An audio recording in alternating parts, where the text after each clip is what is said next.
Mungkin kalau untuk ya zakat unta dan zakat kambing belum ada pertanyaan, mungkin nanti ditelaah ya Ustaz. Ini ada pertanyaan tapi di luar tema Ustaz. Dari Ukti Melina Ali Ustaz. Untuk qobliyah zuhur apakah hanya 2 rakaat? Bagaimana hukumnya? Dan jika tasyahud awal, oh ada 2 pertanyaan Ustaz dari Ukti Melina. Yang pertama itu zuhurnya, sholat zuhur itu ada qobliyah zuhur 2 rakaat, itu gimana hukumnya? Dan lalu yang kedua, tasyahud awal itu bacanya sampai kalimat syahadat atau sampai fil alamin innaka hamidum majid gitu Ustaz. Jamaah sama para mukim, tapi kita dapat pahala 2 gitu ya Ustaz ya. Karena niat mengkosor. Banyak niat, ya. Banyak niat untuk mengambil rukhsah, tapi kemudian kondisi tidak memungkinkan karena kita diwajibkan untuk berjamaah dan mendatangi ketika dikumandangkan azan. Oh begitu. Nah kalau misalnya dia sholat duhur mau dijamak nih, Ya. sholat zuhur kalau dijamak ya Ustaz ya. Kan kalau misalnya zuhurnya itu barangnya sama orang mukim karena jamaah. Lalu dia sholat, mana yang lebih baik? Lalu dia sholat sholatnya jamak takdim asal ditarik ke lohor, tapi dia sholat sendiri nggak jamaah. Atau sebaiknya tetap dia sholat asar ya tetap aja pergi ke masjid sholat asar bareng jamaah juga.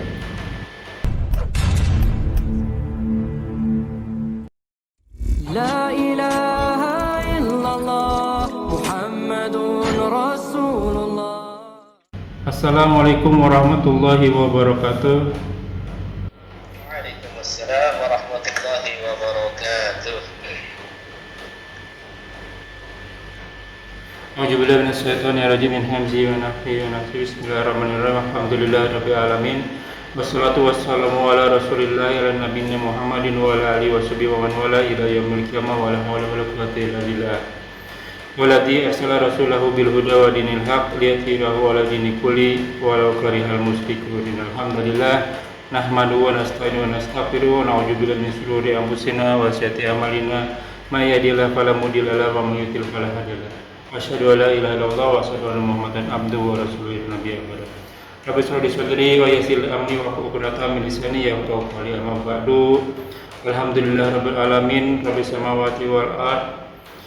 Segala puji bagi Allah Tuhan semesta alam, penguasa langit dan bumi yang senantiasa memberikan kita nikmat iman, nikmat Islam, nikmat panjang umur, nikmat sehat walafiat, nikmat beribadah, nikmat thalibul ilmi, nikmat mendapatkan saudara seiman, nikmat mendapatkan waktu yang potensial. Salah satunya kita masih diberi kesempatan untuk kita kajian kali ini.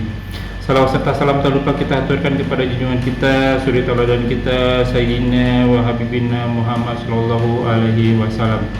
Ya hunafillah jazakumullah wa yakum. Kita bertemu kembali di channel Melulu Mengaji.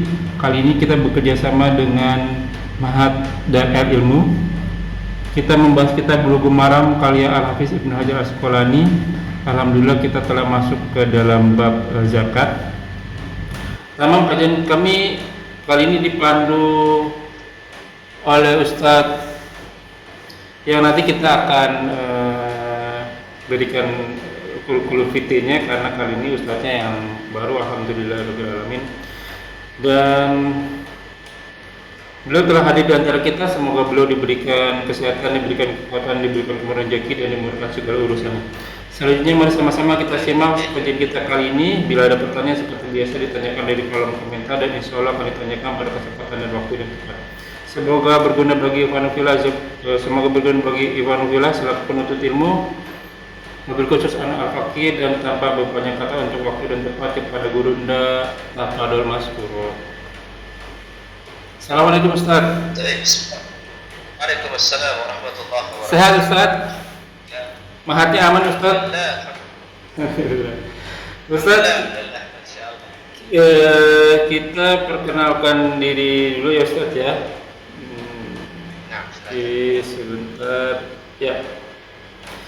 Ya Ustaz, kita kali ini beliau bernama Muhammad Teguh Azhar, SKOMI LCNMA. Lahir di Majalengka tanggal 24 September 1988. Background keilmuannya Maklis Bandung Tahsin Tilawah Al-Quran dan Dirasa Islamiyah. LTQ Jendela Hati Bandung Tahfiz Al-Quran. Ini sekolah semua ya Ustaz ya? Atau ini khusus ya? Itu pesantren. Oh pesantren. Lalu Al-Imarat Bandung Bahasa Arab dan Studi Islam. S1-nya Ilmu Dakwah di STID Al-Biruni Cirebon. Lalu BA itu Geselar ya Ustaz ya? Geselar atau license ya? Syariah Muaz bin Jabal Akademi Mesir. Tahlil Fikih Saudi Arabia. Lalu S2-nya Magister Agama Ustaz, Tafsir Ulumul Quran, Sifaul Qulub Akademi Mesir. Lalu S2 lagi di Ilmu Al-Quran dan Tafsir Universitas PTIQ Jakarta. Double degree bagi Ustaz ya? S2-nya 2 kali? Ya. Masya Ya, Allah. 2 kali. Lalu mahasiswa S3 Usul Tarbiyah Jamiah Arai Irak. Ini masih kuliah Ustaz? Masih kuliah, masih aktif yang di Irak tuh masih berjalan. Oh ini kuliahnya online gitu Ustaz? Iya, ada online di sana. Yang Aroyek itu ada online. Masya Allah, ini tahun keberapa nih Ustaz S3-nya nih? Ini Semester. saya di semester kedua ini, Semester kedua, Masya Allah. Berarti S1-nya dakwah STD, lalu S2-nya ada 2, Syariah sama Tafsir Ulumul Quran. S1-nya 2 juga Ustaz. Iya. Masya Allah, S1-nya Ilmu Dakwah sama Syariah Muaz bin Jabal dari Akademi di Mesir. S2-nya 2, Tafsir dan Ulumul Quran sama Ilmu Quran PTIQ. Ini pasar Jumat ya Ustaz ya? Kalau gimana? PTIQ pasar Jumat dekat apa sih asrama polisi ya? Di Lebak Bulus. Iya betul kan? Lebak Bulus dekat Selatan. Kayaknya pernah tahu deh saya tuh. Saya pernah kuliah di sana. Dekat sana gitu ya. Yang dekat Lebak Bulus kan, belakangnya terminal Lebak Bulus ya Ustaz ya? Oke. Ini S1 4 tahun. S1-nya 2 berarti 8 tahun ya. S2 paling cepat 1,5 kali 2 aja udah 6 ya, udah 14 nih sekarang. S3, Masya Allah. Lalu ada malah waktu S1 itu sambil juga ngambil yang lain. Malah sebenarnya kalau misalkan dari yang non formal kayak S1 yang setahap gitu ya, itu ada berapa ya? Mungkin sampai 3 atau 4 itu yang setara. Ini LTQ. Saya cantumkan. Oh masih ada lagi. Cuma saya nggak cantumkan. Kayak misalkan ilmu hadis. Ilmu hadis. Saya ngambil di Khadimus Sunnah. Khadimus Sunnah itu setara LC sebenarnya, cuman non formal dia. 4 tahun itu Ustaz berarti itu juga. Itu Percepat. Dipadatkan jadi 2 tahun ya. Dipadatkan 2 tahun. Masya Allah. Setelah BA atau LC tapi di ilmu hadis gitu. Nggak tahu, senang sekolah ya. Alhamdulillah ya, Masya Allah. Alhamdulillah nih teman-teman bisa dapat guru yang suka belajar. Lalu sekarang aktif di mengajar di Pondok Pesantren Dakwah Ilmi. Ini punya sendiri ya berarti Ustaz ya, mahatnya ya? Ya, punya sendiri. Mahatnya punya sendiri di Majalengka, ini daerah Garut ya Ustaz ya? Majalengka itu dekatnya Cirebon. Oh, perbatasan berarti Jawa Barat, Jawa Tengah berarti ya Ustaz ya? Ya. Lalu beliau mengisi kajian-kajian daurah Islam di Cirebon, Indramayu, Majalengka, Kuningan. Wah, ada singkatannya nih, Ciayu Maja Kuning. Dan di Brunei Darussalam, online juga ya Ustaz ya? Brunei online. Masya Allah. Juga founder dan dosen Akademi Ilmu Syar'i dan Ilmi. Terus buku-buku keislaman, dosen agama di Universitas YPIB Majalengka. Konten kreator juga. Wah, ini kekinian juga nih. Konten kreator di beberapa platform media sosial, pembimbing umroh sekaligus manajer marketing di PT Kiswah Titian Amanah. Wah, nanti boleh nih dimasukkan ke apa namanya channel YouTube Menuju Mengaji nih Ustaz. Biar taruh di bawah deskripsinya ya, bisa langsung ditulis ke Ustadznya. Oh ya, ada akunnya Ustadz Muhammad Teguh Ustadz Muhammad Facebooknya Muhammad Teguh Azhar Al-Atsari, Instagramnya Muhammad _Teguh_Azhar, YouTube-nya UMTA Huruf Besar Official, TikTok Opini UMTA dan lain-lain. Masya Allah. Banyak banget Ustaz. Ini gelarnya panjang nih Ustaz berarti. Eskom. Gelarnya panjang nih Ustaz ya. Eskom. Jadi kalau ditulis semua panjang itu. Jadi ada Eskom-I, ada PA-nya, ada LC-nya, ada MA-nya, ada MA lagi. Terus apa lagi, ada kalau yang non formal juga banyak sih, CPS, CITEKI, kemudian CTAKI dan seterusnya. Masya Allah. Eskom-I berarti sarjana komunikasi, I-nya Islam gitu Ustaz? Islam, ya Islam. Oh, jadi sarjana komunikasi Islam. Ya. Oke, S1-nya sarjana komunikasi Islam. Oh iya komunikasi ya, bukan komputer ya Ustaz ya? Komunikasi bukan Komunikasi. Oh oke. Ya. Saya malah ngambil S2-nya komunikasi. Ternyata ada komunikasi Islam ya.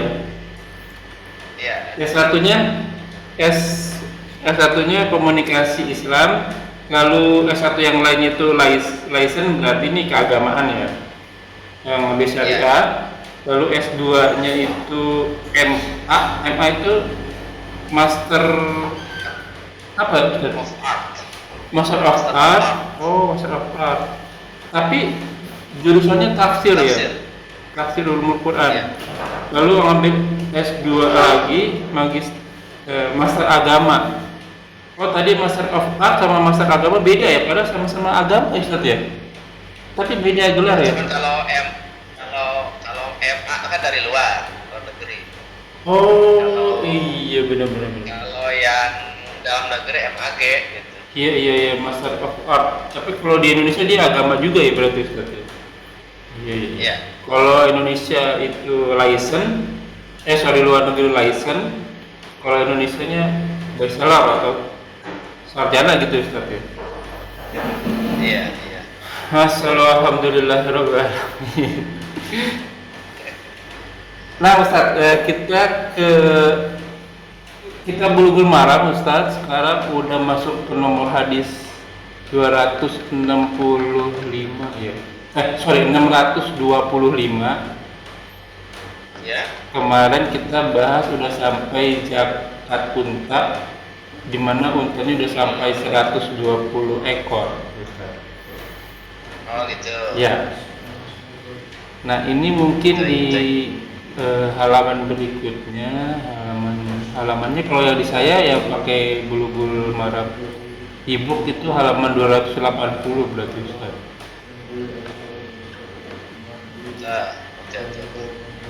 Nah ini bahasa Arabnya sampai di mana nih Ustaz? Mungkin di. Jadi saya pakai ini. Saya pakai yang Arab syarahnya. Ya. Itu ada terjemahannya itu Arab semua ya. Masya Allah. Jadi saya pakai yang ini. Nah. Karena memang untuk Bulughul Maram ini memang itu syarahnya banyak ya. Syarahnya banyak dan saya pilih yang Subulus Salam sebagai syarahnya karena lebih singkat dan lebih to the point serta bisa mengumpulkan banyak pendapat ya. Oke, kalau gitu saya silakan ke Ustadz deh. Saya bahasa Arabnya di mana saya nggak tahu posisinya. Siap. Terakhir di Unta 120. 120 unta ya. Iya. Berarti masih pertengahan hadis itu. Iya betul. Mungkin di awal kali ya. Masih oke. Berarti apa perlu dari awal hadis lagi? Oke, boleh deh Ustaz. biar lebih Baik, mantap. hadisnya ya. Ya.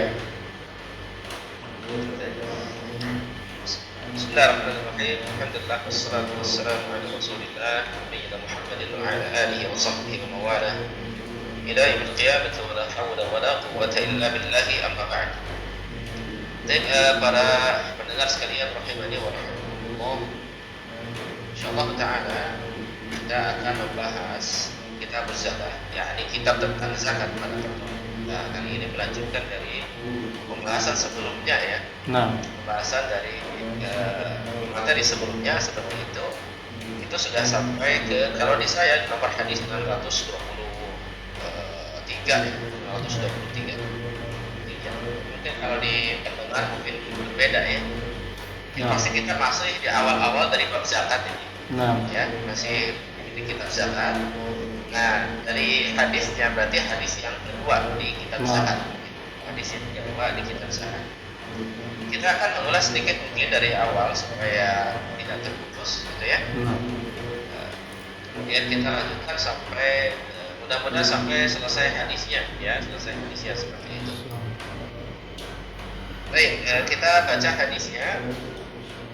Qala al-mu'allif rahimahullah taala wa an Anas anna Abu Bakr as-Siddiq radhiyallahu anhu كتب له هذه فريضة الصدقة التي فرضها رسول الله صلى الله عليه وسلم على المسلمين. Dan dari Anas bin Malik radhiyallahu anhu, Anas salah seorang sahabat Nabi alaihi salatu wassalam, khadimnya Rasulullah SAW selama 10 tahun melayani Rasulullah SAW. Beliau itu menyebutkan anna Abu Bakr as-Siddiq, bahwasanya Abu Bakr as-Siddiq radhiyallahu anhu kata beliau menuliskan surat untuknya. هذه فريضة الصدقة التي فرضها رسول الله صلى الله عليه وسلم على المسلمين. Ini adalah faridah, yakni kewajiban. Kewajiban apa? As-sadaqah, kewajiban sedekah. Sedekah di sini maksudnya adalah zakat, yaitu sedekah yang wajib. Allati faradaha Rasulullah sallallahu alaihi wasallam 'ala al-muslimin. Yang Rasulullah sallallahu alaihi wasallam fardukan atas muslimin, yakni orang-orang Islam. Wallati amara Allah biha rasulahu. Dan juga tentunya adalah yang Allah Subhanahu wa taala perintahkan dengannya Rasulnya. Yaitu apa? Fi kulli 24 min al-ibil fama dunaha al-ghanam. Pada setiap daripada 24 ekor unta seperti itu. Fama dunaha al-ghanam. Ya. Maka yang kurang dari itu maksudnya 24 ekor itu setiap 5 fi kulli khamsin syatun, setiap 5 ekor itu satu kambing. Ya, setiap 5 ekor itu satu kambing. Idza balagat 25 ila 50. Kalau misalkan sampai kepada 25 ila 35 sampai 35, 25 sampai 35 ekor, fafiha bintu makhatin unta, maka baginya adalah bintu makhat. Ya, bintu makhat unta. Apa itu bintu makhat? Itu seekor anak unta, ya, yang umurnya menginjak 2 tahun, itu bintu makhat. Ya, seekor anak unta, ya, yang umurnya menginjak 2 tahun. Kemudian selanjutnya di sana dikatakan, ya, di hadis tersebut, fa'in lam takun fabnu labunin zakah. Kalau misalkan tidak ada bintu makhatnya seperti itu, ya, maka pakai ibnu labun. Ibnu labun itu jantan yang umurnya menginjak 3 tahunan. Nah, itu ibnu labun. Ya, ibnu labun yang zakah tentunya. Yang selanjutnya, fa'idza balagat 36 wa ila 45 fafiha bintu labun unta. Kalau sampai ke 36 hingga yang 45, maka bintu labun yang unta. Ya. Jadi kalau misalkan dia mencapai 36 ekor, ya, sampai 45 ekor, maka zakatnya seekor bintu labun. Itu betina. Itu labun unta ini betina yang umurnya menginjak tahun ketiga. Itu bintu labun. Ya. Seperti itu. Kemudian Kemudian selanjutnya fa idza balagat 46 ila 60 fa fiha hiqqatun, ya, taruqatul jamal, ya. Kalau misalkan, ya, di sana dari 46 ekor sampai 60 ekor, maka zakatnya itu adalah seekor unta hiqqah. Hiqqah itu betina yang dapat dikawini oleh unta jantan, itu hiqqah. Ya, dapat dikawini oleh unta jantan, itu hiqqah namanya. Ya. Kemudian selanjutnya di sana dikatakan, ya, fa idza balagat wahidatan wa sittina ila 75 fa fiha jada'atun. Ya. Kalau sampai kepada, Ya baik, Ustaz dilanjut. sudah, Nah, sudah, alhamdulillah, salatu wassalamu ala rasulillah wa ba'du. Kita lanjutkan ikhwan dan akhwat rahimani wa rahimakumullah, pembahasan hadis berkaitan tentang kitab zakah ini, ya. nah, Tentang kitab zakah, yang kitab zakat. Kita sudah berada di hadis yang kedua dari bab ini, ya. Dan terakhir kali itu kita sampai 120 ekor, betul ya? terakhir 60 ekor Ustaz. Sekarang masuk ke 61. Oh, 60 ekor, sekarang 61. Oh, ya. Nah, Kita langsung saja. Jadi apabila mencapai 61 ekor sampai 75 ekor, maka zakatnya seekor jaza'ah, ya, jaza'ah yang umurnya telah masuk tahun kelima, seperti itu. Sebenarnya dikatakan di sini di hadis ya, jaza'ah, ya, lihat di umurnya itu masuk ke tahun yang ke-5, seperti itu, ya. Itu kalau 61 sampai 75 ekor. Kemudian selanjutnya fa idza balagat 76 ila 90 fa fiha binta labun. Dikatakan di sana apabila telah mencapai 76 ekor, ya, sampai 90 ekor, maka zakatnya 2 ekor bintu labun. 2 ekor bintu labun. Bintu berarti betina. Labun yakni yang umurnya telah menginjak tahun kedua, ya. Betina yang umurnya telah menginjak tahun kedua. Kemudian selanjutnya dikatakan di sana fa idza balagat 91 ila 20 wa mi'ah fa fiha hiqqatan turuqatan jama'. Dikatakan apabila telah mencapai 91 ekor sampai 120 ekor, ini maka zakatnya 2 ekor hiqqah. 2 ekor hiqqah. Ini betina, kalau hiqqah betina, ya. Turuqatan al-jama'. Turuqatan al-jama' yang sudah dapat dikawini oleh unta jantan. Ya, jamal itu unta jantan. Ya. Jadi kalau sudah berapa tadi? 91 sampai 120 ekor, maka zakatnya 2 ekor hiqqah atau yang betina, ya, yang sudah dapat dikawini oleh unta jantan, seperti itu, ya. Kemudian selanjutnya dikatakan di hadis, ya, fa idza zadat ala 20 wa mi'ah, ya, apabila lebih dari 120 ekor, lebih dari 120 ekor, berarti 121 ke atas, ya. Maka di sini bagaimana ketentuannya? Fa fiha hiqqatani turuqatal jamal. Maka padanya itu ada zakat hiqqatan dengan 2 ekor hiqqah, ya. Fa fi kulli 40, maksud saya. Ala 20 wa mi'ah fa fi kulli 40 bintu labun. Setiap 40 itu bintu labun. Berarti kalau di sini ada 120 ekor, 121 ke atas gitu, ya. Lebih dari 121 ekor ke atas, 120 ekor ke atas, maka setiap 40 ekor itu zakatnya seekor bintu labun. Ya, seekor bintu labun. Itu betina, namun ketika usianya berapa tadi? Usianya menginjak tahun kedua, ya.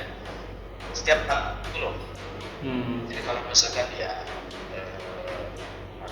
tambahan 40, nah kemudian setiap 40 itu berapa? 1 ekor pintu labu yang umurnya masuk tahun ketiga, ya, umurnya masuk tahun ketiga.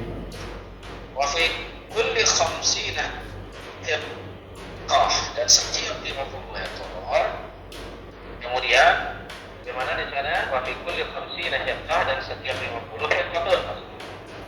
Ya, setiap di sana 50 itu hiqqatun, seekor hiqqah.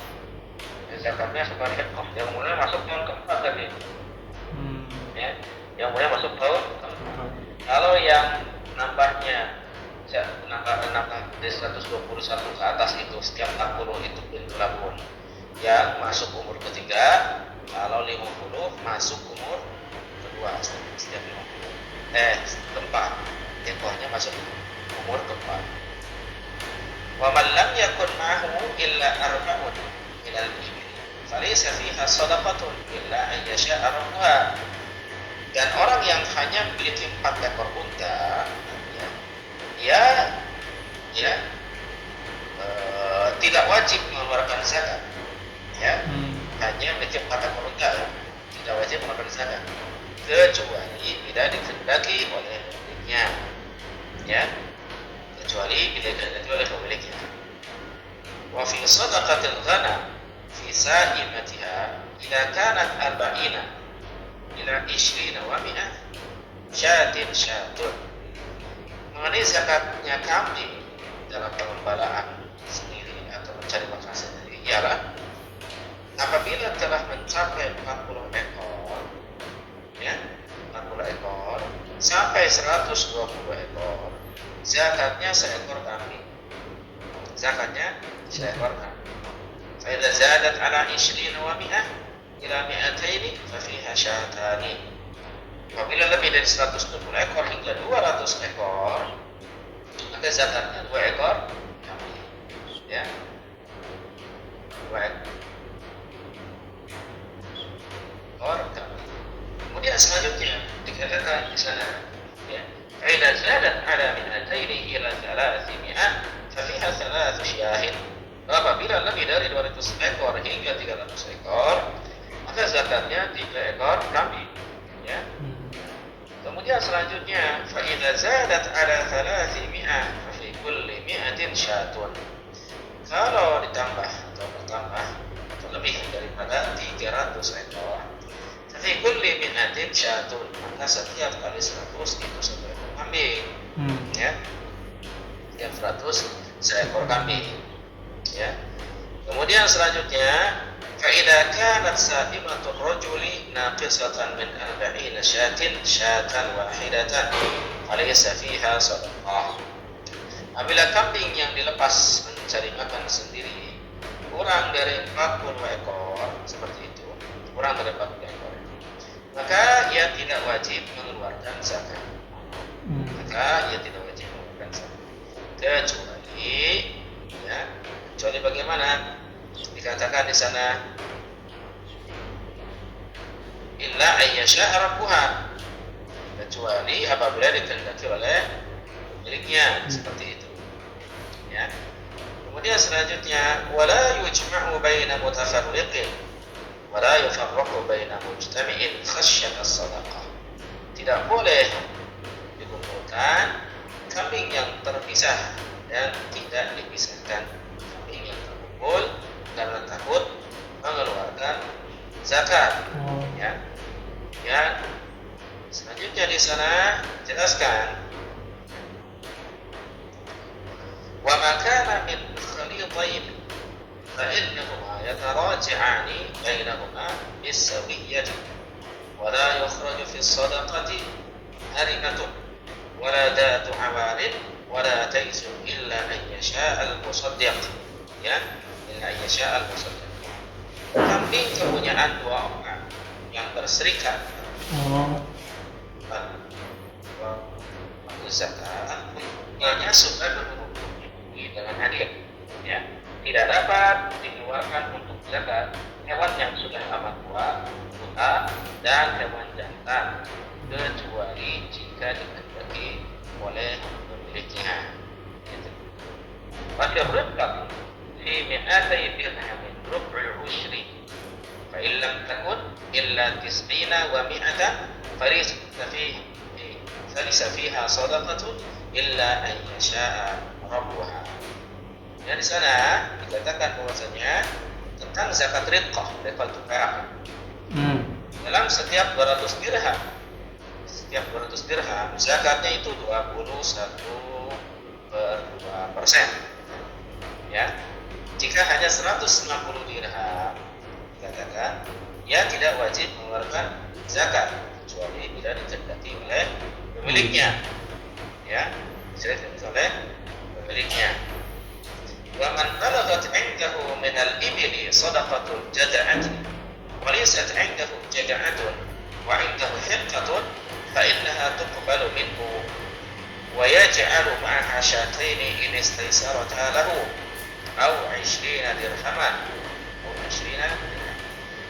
Dikatakan di sana, barang siapa yang sudah wajib mengeluarkan zakat seekor unta jadah, yang sudah wajib zakat seekor unta jadah dan ia tidak memilikinya kecuali ada hiqah saja, ya, kecuali ada hiqah, maka boleh diterima unta hiqah itu dengan ditambah 2 ekor kambing, ya, bila tidak keberatan atau tidak disertai 200 atau disertai 20 dirham,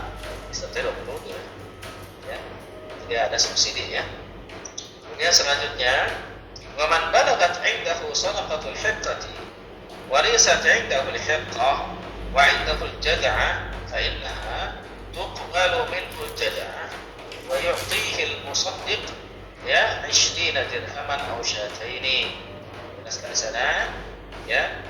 Kalau misalkan yang sudah wajib mengeluarkan zakat seekor hiqqah dan dia tidak memilikinya kecuali seekor jad'ah, maka boleh diterima jad'ah dan ditambah 20 dirham, ya, atau 2 ekor kambing, ya.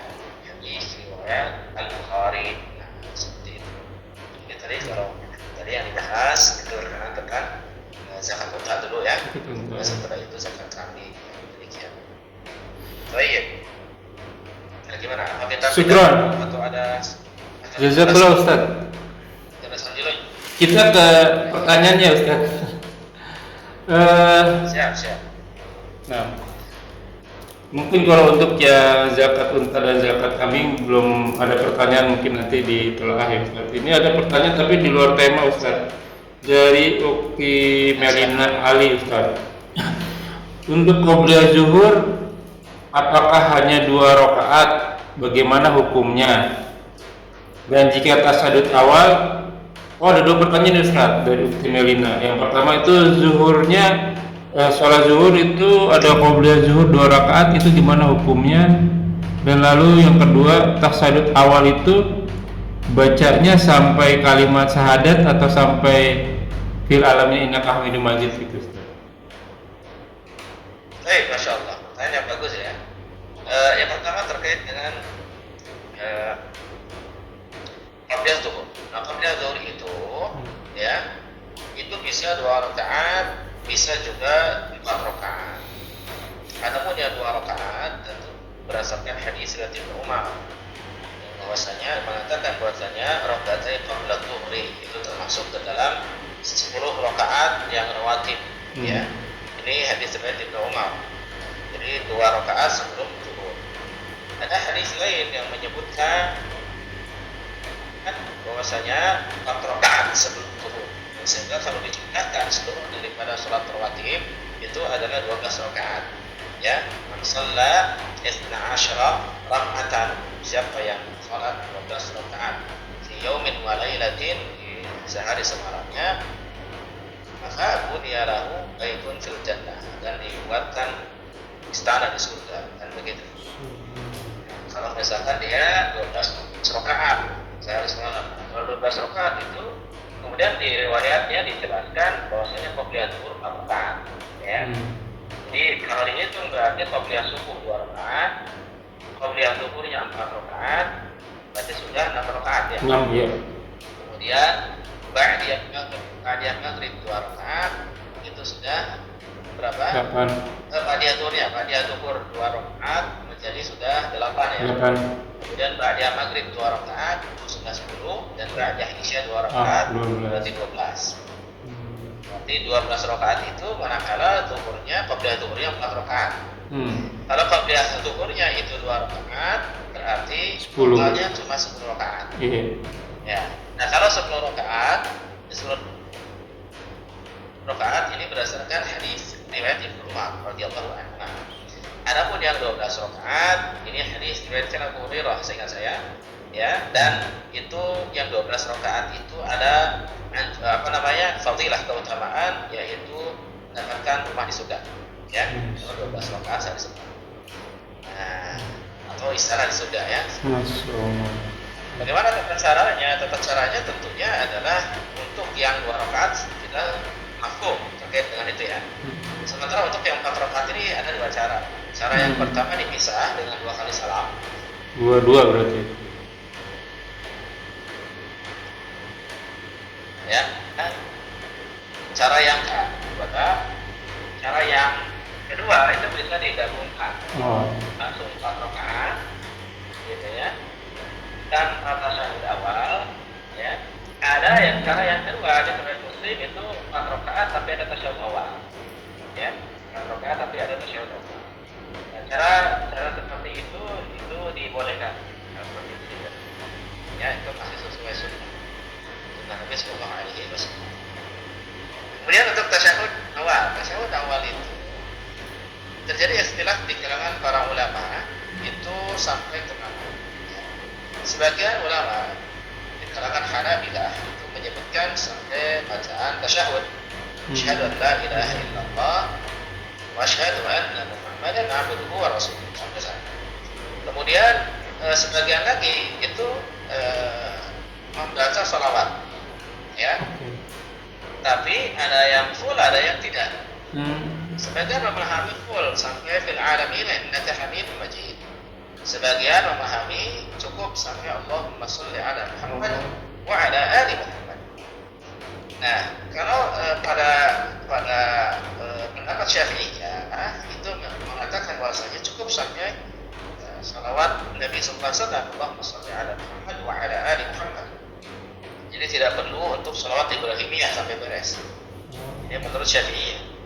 Nah, sementara menurut sebagian dari kalangan kelompok Zahiriyah mengatakan bahwasanya sampai selesai, yaitu sampai ke fil alamin innaka hamidum majid.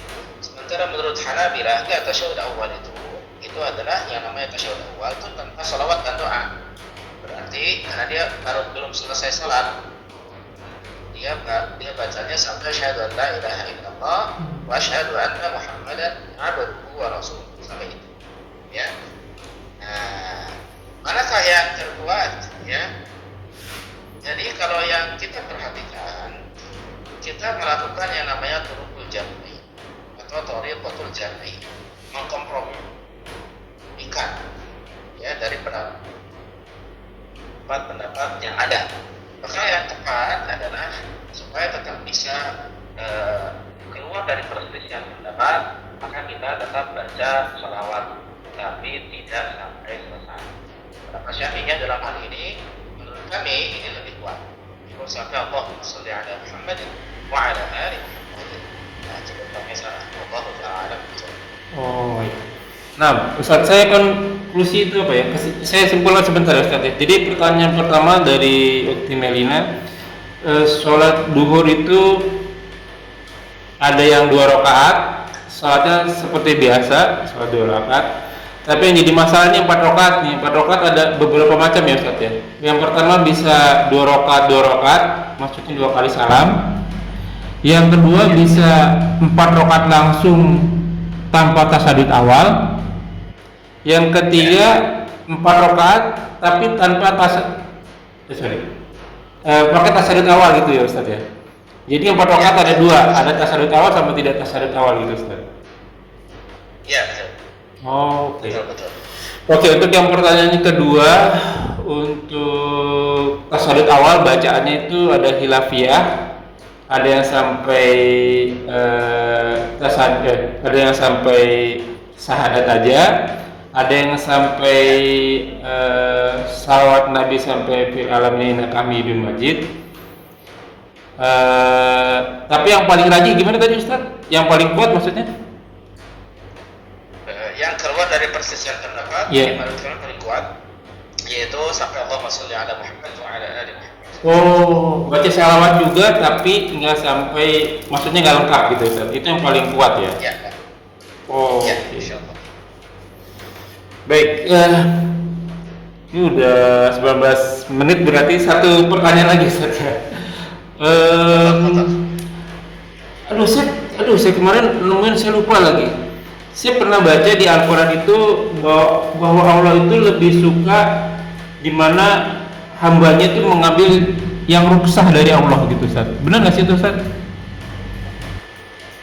Itu hadis itu. Oh, hadis ya. Apabila ada ruksah yang diberikan sama Allah, lebih baik diambil, Iya. sebagaimana Allah tidak menyukai maksiat yang kamu lakukan, begitu ya Ustaz ya? Baik. Jadi hadiah Allah itu adalah hadiah dari Allah. Ya. Allah Subhanahu wa taala itu lebih baik jika rukhsahnya itu diambil seperti itu. Oh. Karena berarti kita ambil hadiahnya kan. Nah, Ambil hadiah dari Allah Subhanahu wa taala itu yang itu. Ya. Berarti Dan kalau- itu menunjukkan bahwasanya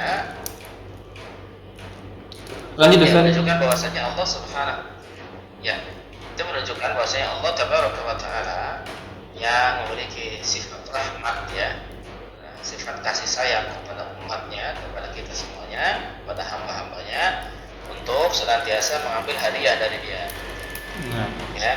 Jadi dia itu karena sifat sayangnya kepada kita memberikan hadiah kepada kita berupa rukhsah, tidak hanya azimah. Azimah itu adalah sesuatu yang pasti harus untuk dilakukan tanpa adanya keringanan. Sementara kalau rukhsah Rukhsah. adalah berupa keringanan darinya, gitu ya, Masya Allah. seperti itu. Dan Allah suka kalau kita ngambil rukhsah ketika memang di masa sulit, ya. Di masa-masa kita sulit dalam artian kita berat untuk melakukan, ya, atau bahkan mungkin tidak bisa kalau secara sempurna, maka kita diperintah untuk melaksanakan rukhsah.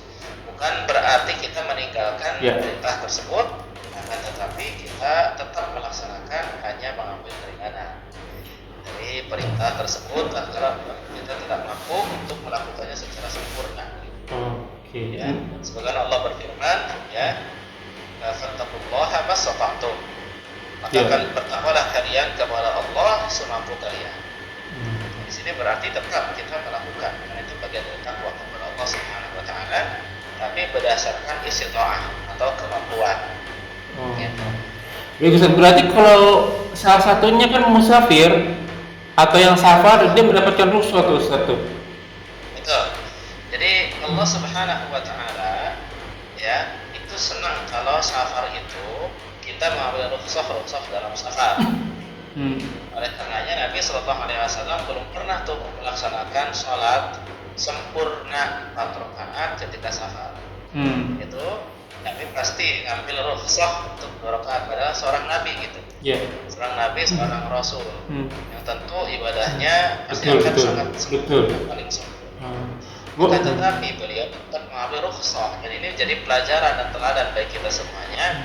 Nabi saja itu mengambil rukhsah, gitu kan? Iya, iya. Mengajarkan kepada kita terkait rukhsah itu. Maka kita lebih berhak untuk mengambil rukhsah tersebut. Oleh karenanya, sebagian ulama dari kalangan Ahlus Sunnah itu mereka itu lebih mengutamakan untuk mengqashar salat kalau perjalanan safar dibandingkan untuk sempurna.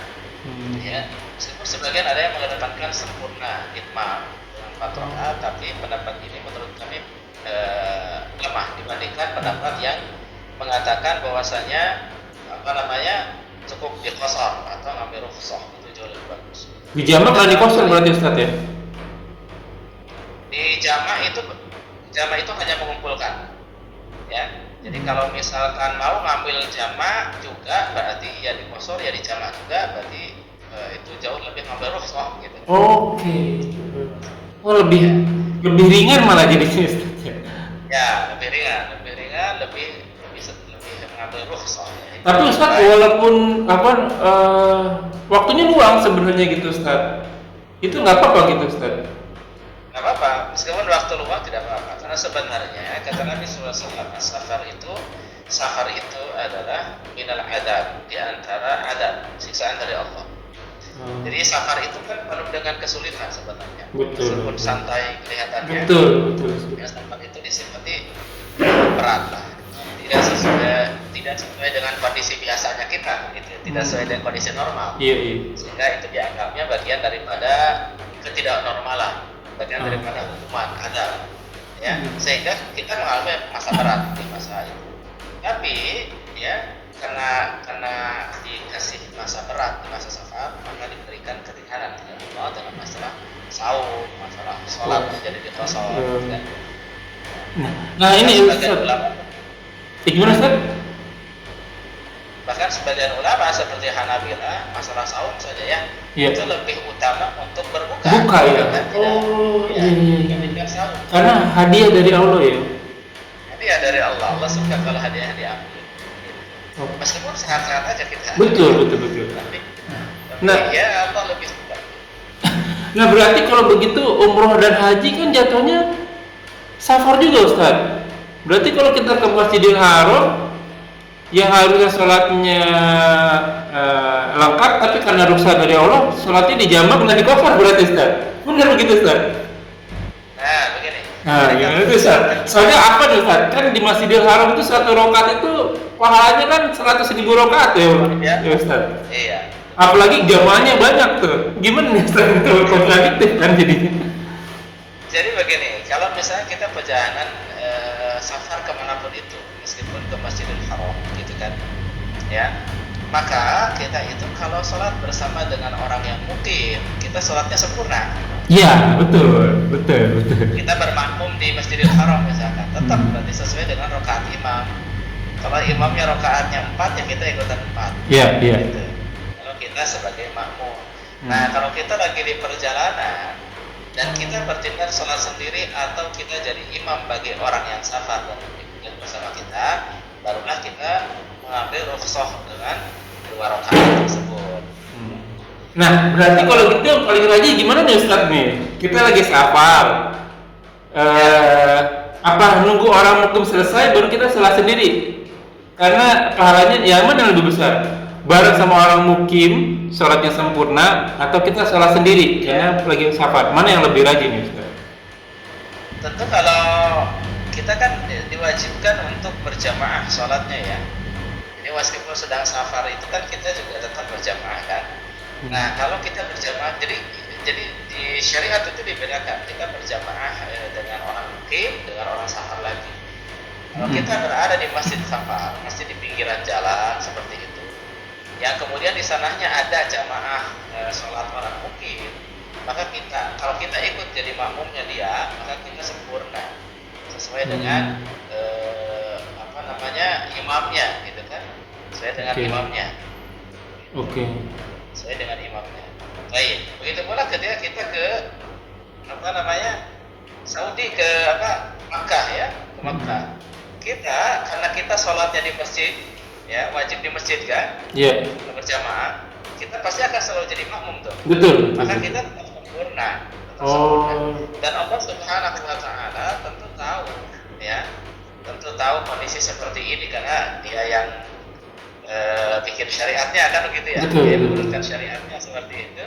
Maka tetap keutamaannya kita akan mendapatkan double. Keutamaan kita Jamaah sama keutamaan. Jamaah. Karena Keutamaan juga di Masjidil Haramnya, keutamaan juga niat untuk mengqasar kalau safar gitu. Wow. Jadi meskipun kita tidak sampai mengqasar dikarenakan kita makmum gitu Iya. kan kita sudah ada niat untuk ambil rukhsah itu. Oh, Sehingga tetap Masya itu Allah. dipahalai. Tetap dipahalai oleh Allah Subhanahu wa Ta'ala tentang niat qasarnya itu. Oke. Ya. Oh, berarti lebih utama itu jamaah dibanding sholat qasar tapi sendiri gitu ya Ustaz ya? Ya, betul, betul. Oh. Utama jamaah. Kalau kita jamaahnya dengan yang musafir lagi lebih enak, kita qasar. Iya. Tapi kalau kita terpaksa harus bermakmum ke orang mukim yang sempurna, maka ya sudah, kita dapat pahala qasar dengan niat kita dan dapat pahala berjamaah. Gitu. Nah, ada tamu ya Ustaz ya? Gimana? Mau ada tamu ya? Enggak sih, cuma yang nganterin paket aja. Oh gitu. Iya, soalnya jadi nyambung nih pertanyaan ini Ustaz. Oh gitu ya. Aduh, berarti kemarin saya salah ya. Saya pikir itu yang rukhsah walaupun bagaimanapun dia lebih memilih sholat walaupun sholat di Masjidil Haram, tapi dia bisa gitu dengan makmum. Jadi dia sholat sendiri. Di hotel gitu ya. Enggak, di sholat juga sih Ustaz di Masjidil Haram. Tapi dia sholatnya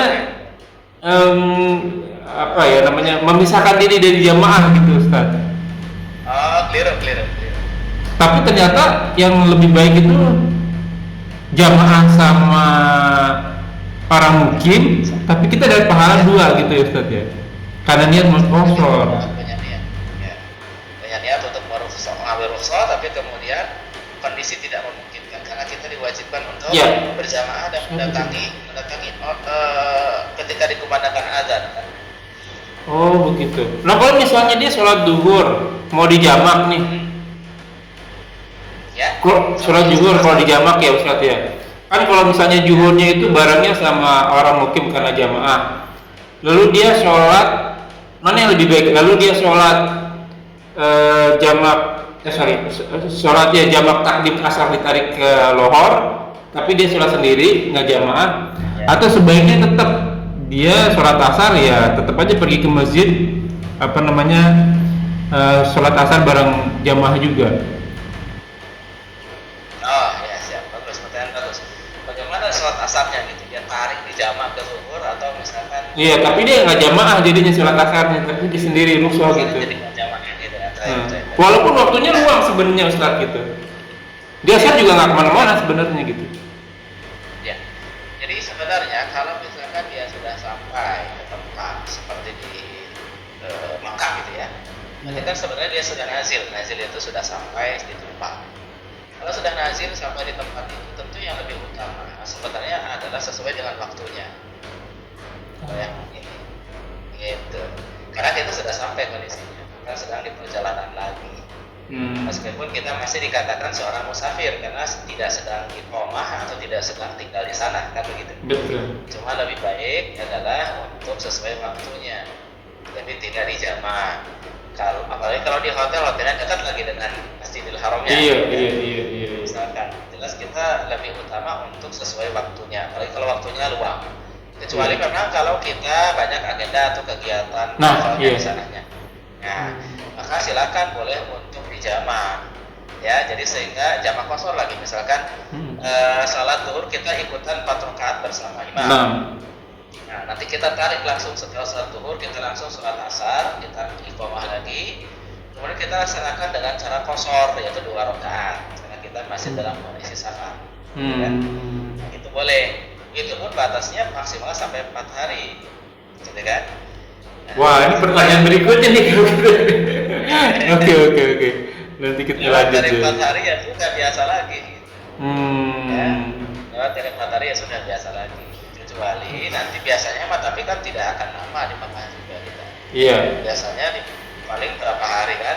Iya. Kemudian langsung ke Madinah. Apalagi kalau dari Madinah dulu, ke Mekah seperti itu. Paling maksimal rata-rata yang umroh tuh paling berapa ya? Belasan hari lah ya maksimal itu. Iya, biasa 9 atau 2 minggu gitu Ustaz. Karena umroh kan palingnya 1 jam selesai sebenarnya umroh itu kan. Iya. Bahkan nggak perlu ke Madinah kan Ustaz kalau umroh? Iya, kalau umroh mah cuma di Mekah semuanya. Iya, semua di Mekah. Hanya ziarahnya. Nah, karena mumpung di sana kan lebih baik ke sana gitu maksudnya. Ustaz mungkin sampai di sini dulu, kita sambung lagi di lain waktu ya, karena maksimum 50 menit. Khair, insyaallah. Nah, Ya Iwanu Fila, jazakumullah wa iyyakum. Semoga apa yang kita bahas menjadi ladang amal buat kita. Semoga majelis ini berkahi. Semoga apa yang kita kerjakan dan yang akan kita kerjakan diterima oleh Allah Subhanahu wa taala dan menjadi ladang amal tambahan kita di akhirat kelak. Mengutip firman Allah surat Al-Kahfi ayat 29, wa qul haq min rabbikum faman syaa'a falyu'min wa man syaa'a falyakfur. Semua benar datangnya dari Allah, barang siapa yang beriman silakan beriman, barang siapa yang kafir silakan kafir. Semua akan diminta tanggung jawabnya dan semua akan ada masa expired date-nya, ada masa berlakunya. Kuluman aliyafan, semua akan binasa. Sabda Rasul kita, umur umat kita dijauh dari 60 sampai 70 tahun saja, maka hisab pada diri kita sebelum kita dihisab olehnya. Semoga segala kesalahan kita dimaafkan, diampuni dan diganti pahala yang berlipat-lipat ganda dengan kemahamurahannya. Wallahu a'lam bishawab. Kita terima para imam subhanakallahumma wa bihamdika asyhadu an la ilaha illa anta astaghfiruka wa atubu ilaik. Wa akhiru da'wana walhamdulillahirabbil alamin wa billahi taufiq wal hidayah. Wassalamualaikum warahmatullahi wabarakatuh. Rabbana taqabbal minna innaka antas samiul alim. Syukran jazakallahu khair Ustaz. Kita sambung lagi nanti ya Ustaz ya. Ya, insyaallah. Analef Ustaz. Assalamualaikum.